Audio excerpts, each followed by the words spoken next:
नमस्कार साथियों, स्वागत है आपका स्टडी रूम में। बिहार शिक्षक भर्ती के डिटेल एडवर्टाइजमेंट पर हम लोग चर्चा करने वाले हैं। वीडियो में अंत तक बने रहिएगा, काफी सारे डाउट्स आपके क्लियर हो जाएंगे।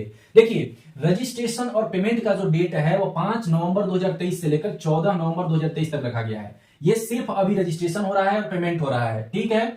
उसके बाद अगर विलंब शुल्क के साथ अगर रजिस्ट्रेशन और पेमेंट करिएगा तो 17/11/2023 तक आप कर सकते हैं। लेकिन विलंब क्यों करना है और एक्स्ट्रा पैसा क्यों लगाना है, आप इसी के बीच में 14 नवंबर तक ही आप अपना रजिस्ट्रेशन और पेमेंट कर दीजिए, ठीक है। ऑनलाइन एप्लीकेशन जो भरा जाएगा वो 10 नवंबर 2023 से लेकर 25 नवंबर 2023 तक आपका भरा जाएगा और 25 जो नवंबर है वो लास्ट डेट है और यह अविस्तारणीय है, साफ साफ लिखा हुआ है, यानी इसमें कोई भी विस्तार नहीं किया जाएगा किसी भी कंडीशन में। सबसे पहले आपको पता होगा कि 69,000 जो है 706 पदों पर यह भर्ती निकली हुई है। बाकी जो 916 पद अन्य है पिछड़ा वर्ग और अति पिछड़ा वर्ग आदि के लिए ये निकाले हुए हैं। तो यहाँ पे आप देख सकते हैं मध्य विद्यालय जिसको 6 to 8 कहा गया है, तो उसके विद्यालय अध्यापकों के लिए कुल जो है 31,982 पद निर्धारित हैं और अलग अलग इसमें महिलाओं के लिए भी आरक्षण है और दिव्यांगों हेतु अलग से आरक्षण इसमें दिया हुआ है। सेम इसी प्रकार से माध्यमिक विद्यालय जिसको 9 to 10 इसमें बोला गया है, विद्यालय के अध्यापकों के लिए कुल जो है 18,877 पद हैं और सेम इसी प्रकार से जो उच्च माध्यमिक विद्यालय जिसको 11 to 12 11वीं 12वीं, तो उसके विद्यालय के अध्यापकों के लिए कुल 18,577 पद जो हैं यहां पर दिया हुआ है। अब हम लोग बात करें जो इन पदों के लिए अनिवार्य अर्हता जो है, तो उसमें भारत का नागरिक होना अनिवार्य है। भारत के नागरिक होने के साथ साथ आपको कुछ शैक्षणिक और प्रशैक्षणिक योग्यता आप धारित करते हो तभी आप एलिजिबल होंगे। जैसे यथा इसमें लिखा हुआ है मध्य विद्यालय के अध्यापकों के लिए सीटेट पेपर 2 अथवा बीटेट पेपर 2, यानी दोनों में से कोई एक होना चाहिए। या तो सीटेट पेपर 2 में आप पास हुए हो या फिर बीटेट पेपर 2 में पास हुए हो, तो आप 6 to 8 के लिए आप एलिजिबल होंगे, ठीक है। तो इस बार जो भी पास हुए हैं सीटेट पेपर 2 उनके लिए तो एक गोल्डन अपॉर्चुनिटी हो गया। काफी जो बिहार में जो छात्र हैं वो हंगामा कर रहे हैं कि जो इस बार अपियरिंग जो है सीटेट अपियरिंग वाले जो कैंडिडेट्स हैं उनको भी मौका मिलना चाहिए, क्योंकि आने वाले वर्षों में दूर दूर तक ऐसी कोई भी संभावना नजर नहीं आ रही है कि फिर से कभी शिक्षक की भर्ती होगी इसके बाद, ये जो भर्ती हो जाएगी इसके बाद। इसलिए वो भी डिमांड कर रहे हैं कि हमको भी मौका मिले, ठीक है। लेकिन ऐसा तो मौका उनको मिलता हुआ नजर नहीं आ रहा है। नेक्स्ट अगर बात करें जो 9 to 10 उनके लिए क्या है कि स्टेट पेपर 1 पास होना चाहिए और 11 to 12 के लिए स्टेट पेपर 2 में उत्तीर्ण होना अनिवार्य है, ठीक है। तो मैं यह मानकर चल रहा हूं कि बिहार के जितने भी बिहार के अलावा बाहर के जो भी कैंडिडेट्स हैं वह 6 to 8 में ही मैक्सिमम फाइट करेंगे, क्योंकि वो स्टेट जो है पेपर 1 और स्टेट पेपर 2 वहां पर जाके बहुत लोग नहीं देते हैं। किसी भी स्टेट में, दूसरे स्टेट में बहुत कम ही लोग अप्लाई करते हैं। तो इसीलिए मैं मानकर चल रहा हूं कि 6 to 8 के लिए जिनके पास सीटेट होगा तो इसमें ज्यादा फाइट होगा, ठीक है। तो इस पर मैं ज्यादा जोर दूंगा इस पर। और बाकी आपको अगर कुछ डाउट अगर अदर होता है तो भी आप कमेंट करके बताइएगा, उसमें मैं उसका निराकरण करने का बिल्कुल प्रयास करूंगा। इसमें लिखा हुआ है परंतु वर्ष 2012 से पूर्व नियुक्त एवं कार्यरत शिक्षक, जो 2012 से पहले जो कार्यरत शिक्षक हैं जो नियुक्त हैं, तो जो दक्षता परीक्षा उत्तीर्ण होंगे, जो पहले ही से उत्तीर्ण होंगे, तो उनके लिए शिक्षक पात्रता परीक्षा में उत्तीर्णता कोई अनिवार्य नहीं होगा, उनके लिए उत्तीर्ण करना यह अनिवार्य नहीं है, ठीक है। तो वो नियुक्त शिक्षकों के लिए है। नेक्स्ट अगर हम लोग यहां पर देखें तो सीटेट अभ्यर्थियों के लिए जो बीटेट 2017 के लिए प्रावधानुसार सामान्य कोटि के अभ्यर्थियों को न्यूनतम 60% अंक, 60% अंक आपको पता होगा। वहां पर सीटेट में भी जैसे 150 में से आपका 60% अंक यानी 90 में आपका हो जाता है, ठीक है, आप पास हो जाते हैं। तो वही 60% अंक लिखा हुआ है। लेकिन पिछड़ा वर्ग, अत्यंत पिछड़ा वर्ग एवं सामान्य कोटि की महिला उम्मीदवारों को, ठीक है, महिला उम्मीदवारों को 55% अंक, 55% अंक यानी 150 का आप 55% आप निकाल लीजिए, यानी इससे कम ही होगा, ठीक है। तो 55% अंक हो गया। और अनुसूचित जाति एवं अनुसूचित जनजातियों एवं निःशक्त कोटि के उम्मीदवारों को 50% अंक के आधार पर उत्तीर्ण माना जाएगा। जो बाकी जो अनुसूचित जाति हो तो 50%, यानी 150 का 50% करिए, यानी 75 नंबर भी अगर वो लाए होंगे सीटेट में, तो भले ही वो बाकी सेंट्रल टीचर में कहीं भी नहीं हो एलिजिबल, लेकिन वो यहां पर बिहार वाले में वो एलिजिबल माने जाएंगे, ठीक है। उनको बोल दिया गया है कि महिलाएं जितनी भी हैं वो 55% जो अंक भी लाई होंगी तब भी उनका वहां पर एलिजिबिलिटी मान्य होगा, ठीक है। तो इससे आप भली भांति परिचित होंगे।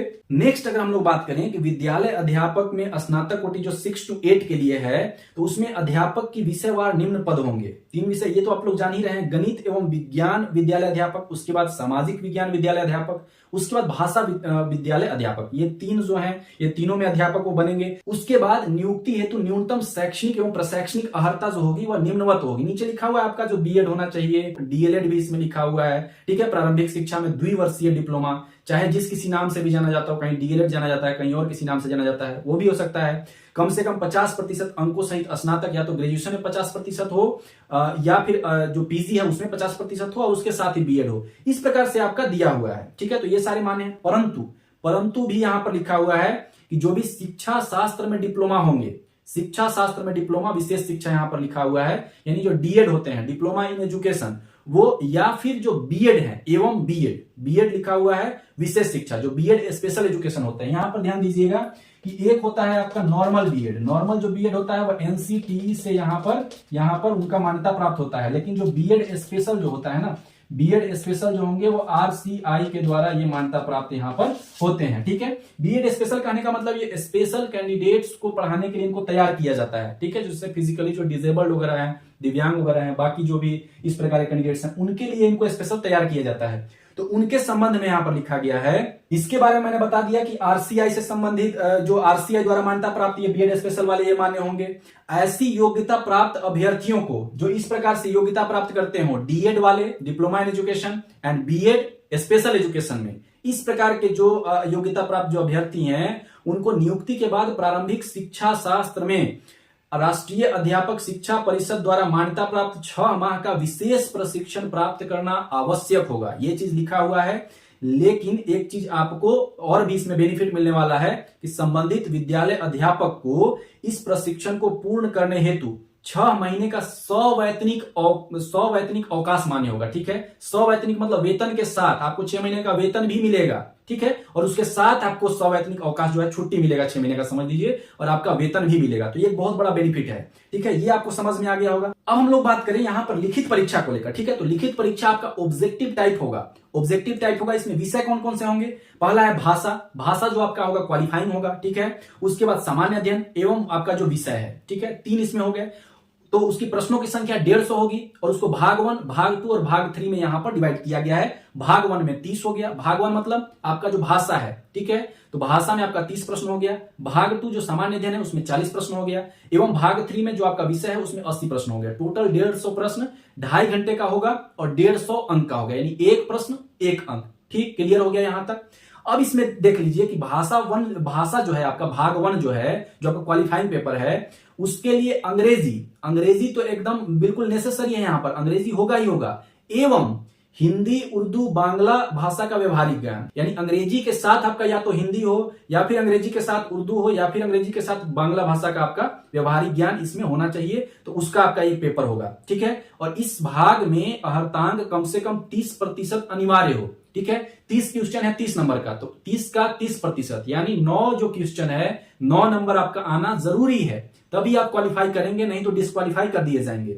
भाग 2 की अगर बात करें तो सामान्य अध्ययन के लिए आपको यहां पर दिया हुआ है प्राथमिक गणित, मानसिक क्षमता, जो रीजनिंग हो गया, सामान्य जागरूकता, भारतीय राष्ट्रीय आंदोलन, सामान्य विज्ञान, भूगोल और पर्यावरण इसमें शामिल है। भाग 3 जो आपका विषय है, तो मध्य विद्यालय के अध्यापकों के लिए एक विषय पत्र है। उम्मीदवारों द्वारा इन पत्रों में से किसी एक पत्र का चुनाव किया जाना है, किसी भी एक का चुनाव इसमें किया जाना है। गणित एवं विज्ञान, सामाजिक विज्ञान, हिंदी, उर्दू, संस्कृत तथा अंग्रेजी, इसमें से कोई भी एक का आपको चयन किया जाना है और उसका इसमें परीक्षा लिया जाएगा।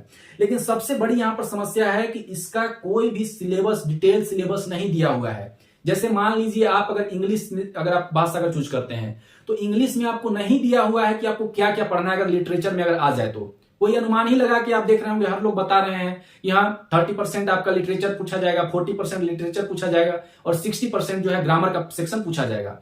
और इसमें भी जो आपका सिलेबस के सेक्शन में जाइएगा बीपीएससी के जो वेबसाइट पे, तो उसमें भी कहीं भी इसके सिलेबस की चर्चा नहीं हुई है, ठीक है। तो प्रीवियस जो भी एग्जाम हुए होंगे उसके अनुमान के आधार पर लोग बोल रहे हैं कि हाँ इतना % जो है वह ग्रामर सेक्शन का पूछा जाएगा, इतना % लिटरेचर सेक्शन का पूछा जाएगा, इस प्रकार से बातें चल रही है। लेकिन कहीं भी सिलेबस नहीं दिया गया है, तो ये बहुत ही थोड़ा सा एक प्रॉब्लमेटिक है और समस्या उत्पन्न कर सकता है छात्रों के लिए, ठीक है। क्योंकि वो कहां से पढ़ेंगे, अगर वो इंग्लिश लेते हैं, हिंदी लेते हैं, तो पूरा लिटरेचर वो कहां से पढ़ेंगे, किस राइटर को पढ़ेंगे, ये एक बहुत बड़ी समस्या है। लेकिन इसमें ये चीज लिख दिया है नीचे, आप देखेंगे कि आपका एनसीईआरटी, एससीईआरटी से संबंधित होंगे उपरोक्त विषय प्रश्नों के जो पाठ्यक्रम है, और लेकिन इसका जो स्तर है वो उम्मीदवार हेतु निर्धारित न्यूनतम अर्हता के आलोक में होगा। आप समझ रहे हैं, न्यूनतम अर्हता जो आपका ग्रेजुएशन है मान लीजिए किए हैं तो उस स्तर का आपका होगा। तो अब भाई एनसीईआरटी आप फिर लिख रहे हैं, उसके बाद फिर आप ये लिख रहे हैं, तो आपको थोड़ा डिटेल में सिलेबस देना चाहिए, ठीक है। लेकिन अब नहीं दिया तो क्या कर सकते हैं, इसका हम लोग कुछ और सोल्यूशन ढूंढने का प्रयास जरूर करेंगे।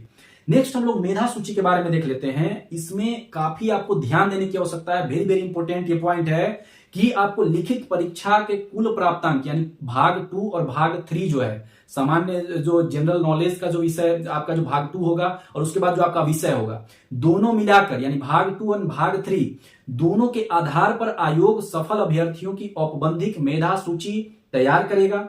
वस्तुनिष्ठ के कुल प्राप्तांक समान होने की स्थिति में, मान लीजिए किसी का अगर समान हो जाता है तो उस स्थिति में चयनित विषय भाग 3 का प्राप्तांक, अगर किसी का समान हो जाता है तो उसमें भाग जो 3 होगा उसका प्राप्तांक देखा जाएगा कि किसका अधिक है, तथा अगर उसमें भी अगर समान अंक हो जाता है, विषय में भी अगर समान अंक हो जाता है, उस अवस्था में आपका जो भाषा है, जो क्वालिफाइंग जो पेपर है, तो भाषा यानी अहर्ता भाग 1 विषय के प्राप्तांक के अनुसार मेधा क्रम निर्धारित होगा।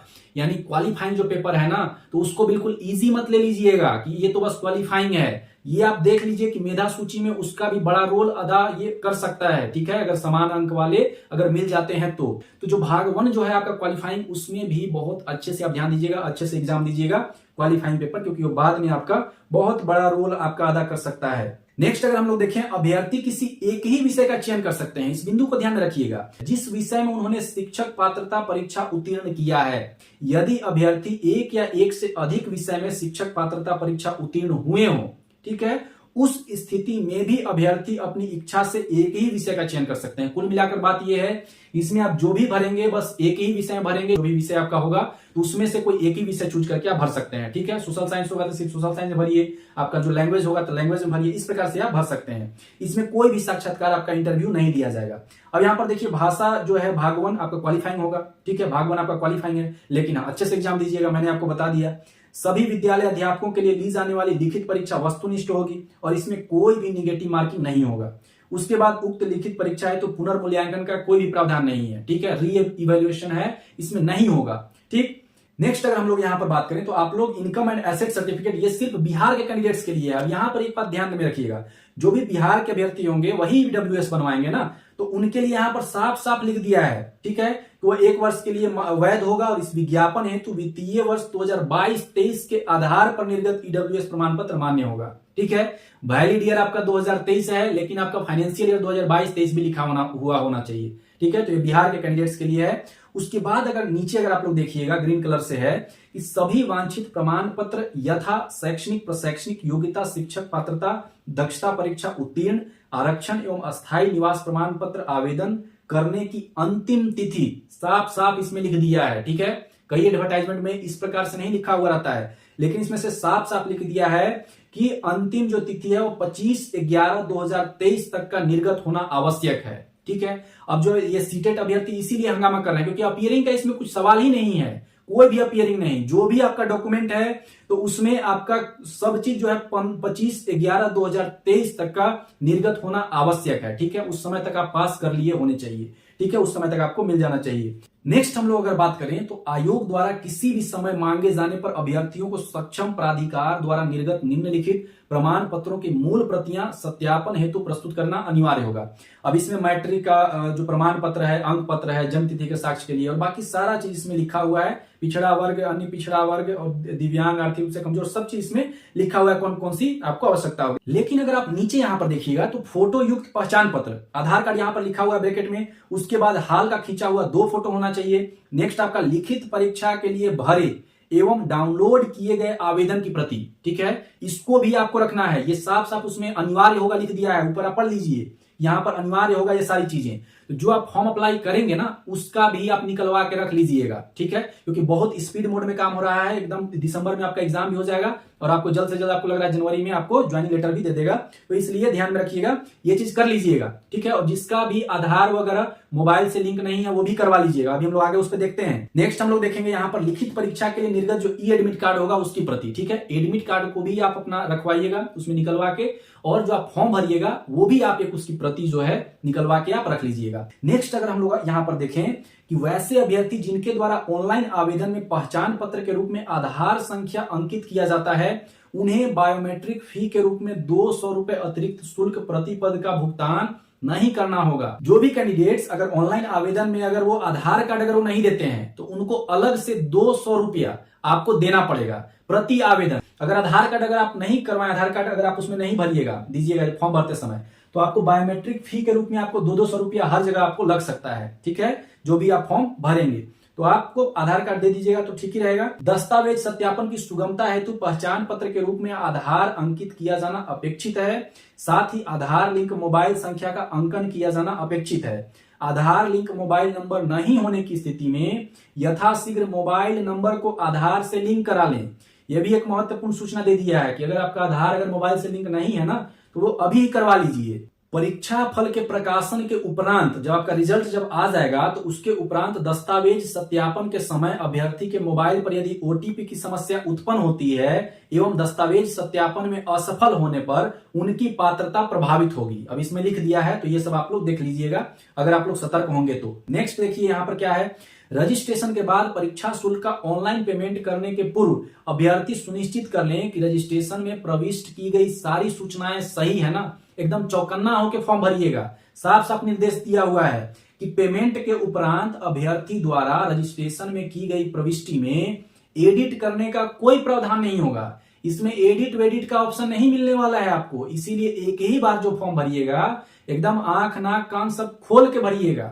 ठीक है, नेक्स्ट हम लोग देखिए यहाँ पर नोट में लिखा हुआ है कि एप्लीकेशन फॉर्म सबमिट करने के उपरांत एडिट करने का कोई प्रावधान नहीं होगा।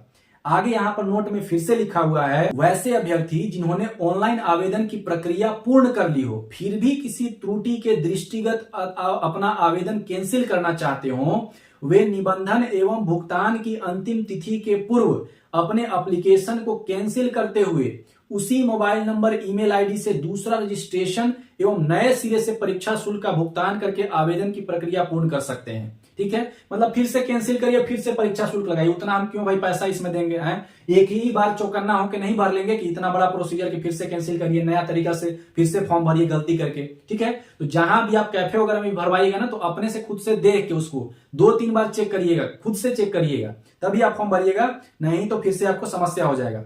तो ऐसी स्थिति में पूर्व में किया गया परीक्षा शुल्क का भुगतान वापस नहीं किया जाए। ठीक है, दोबारा से आप अगर फॉर्म भरिएगा तो दोबारा से नए सिरे से आपको फी वगैरह सारा चीज लगेगा, इसीलिए एक बार में ही सारा चीज अच्छे से कर लीजिए। नेक्स्ट यहाँ पर देखिए लिखा हुआ है कि ऑनलाइन आवेदन में भरे गए सूचनाओं का जो भी आप ऑनलाइन आवेदन में जो भी आप इंफॉर्मेशन भरेंगे उसका मूल प्रमाण पत्र / अंक पत्र से मिलान करने के क्रम में किसी भी प्रकार की त्रुटि पाए जाने पर उम्मीदवारी रद्द कर दी जाएगी, कैंसिल कर दी जाएगी। ठीक है, तो ठीक तरीके से ऑनलाइन एप्लीकेशन फॉर्म भरिएगा, साथ में अपना जो मैट्रिक का जो सर्टिफिकेट्स वगैरह है मार्कशीट है उसको रख लीजिएगा, उसके बाद आप फॉर्म भरना स्टार्ट करिएगा।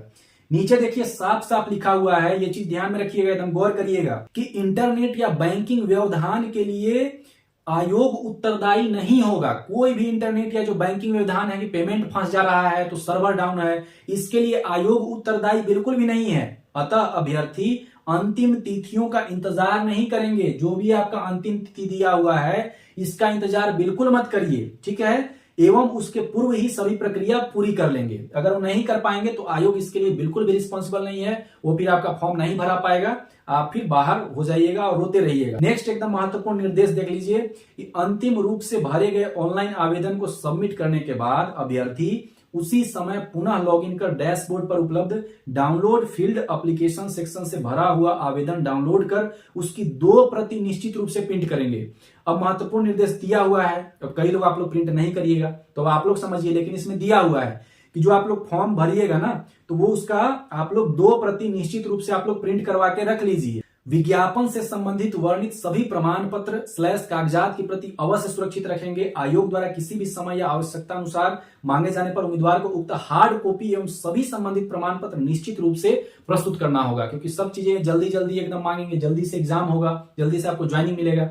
तो सारा चीज जो है ना आपका, जैसे आधार से आपका जो मोबाइल है वो लिंक होना चाहिए, तो ये सभी चीजें आप करवा लीजिए, अच्छे से आपका सारा प्रमाण पत्र वगैरह रख लीजिए। ठीक है, ये महत्वपूर्ण कुछ दिशा निर्देश आपको दिए गए थे, तो ये सारी आपको जानकारी होनी चाहिए और जल्द से जल्द आप अपना फॉर्म यहाँ पर अप्लाई कर लीजिए। अंतिम क्षणों का इंतजार बिल्कुल मत करिएगा, क्योंकि कुछ भी समस्या हो सकती है। इंटरनेट का मामला है और यहाँ पर सर्वर डाउन हो जाए या कुछ भी बैंक के जो है पेमेंट में इशू हो जाए, कुछ भी समस्या हो सकती है। तो आप अंतिम समय से पहले जो भी डेट दिया हुआ है अपना आवेदन करें। आशा है साथियों ये वीडियो आपके लिए बहुत ही हेल्पफुल रहा होगा। अगर कुछ भी अगर डाउट हो जाता है इसके बाद भी तो कमेंट करके जरूर बताइएगा, मैं बिल्कुल उसका समाधान करने का पूरा प्रयास करूंगा। धन्यवाद साथियों, मिलते हैं हम लोग नेक्स्ट वीडियो में।